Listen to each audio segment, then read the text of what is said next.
The long lifespans of the people in the early chapters of Genesis have puzzled many. Various theories have been proposed by scholars, but no single explanation fully resolves the mystery. In the genealogy of Genesis 5, we read about the descendants of Seth, from whom the godly line leading to the Messiah would eventually emerge. One possible explanation is that God may have blessed this line with particularly long lives due to their faithfulness and obedience. However, the Bible does not specifically link long lifespans to their godliness, and except for Enoch, none of the individuals in this chapter are marked as especially righteous. It's likely that people during that time lived to be several hundred years old. Something significant changed after the global flood, as the ages recorded in Genesis 11 show a dramatic reduction in lifespans compared to those before the flood in Genesis 5. Many believe this change was directly linked to God's statement in Genesis 6:3.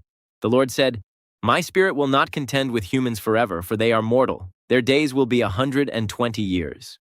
This has often been interpreted as God's decision to limit human lifespans to 120 years, a threshold that would be consistently seen in later biblical figures, such as Moses, who lived to be 120 years old. After Moses, only one individual, King Jehoash, is recorded as living beyond this age. One of the theories about why people in Genesis lived so long involves a canopy theory, which suggests a layer of water once surrounded the earth. This water canopy might have created a greenhouse effect, shielding the earth from harmful radiation and providing ideal living conditions. According to this theory, when the floodwaters were released, this protective canopy was removed, leading to the environmental conditions we experience today. While this theory was once popular, it has largely been abandoned by modern creationists. Another consideration is the state of human genetics. Adam and Eve were created perfect, and their descendants would have inherited superior resistance to disease and aging. Over time, however, the human genetic code became increasingly corrupted due to sin, resulting in a higher susceptibility to illness and death.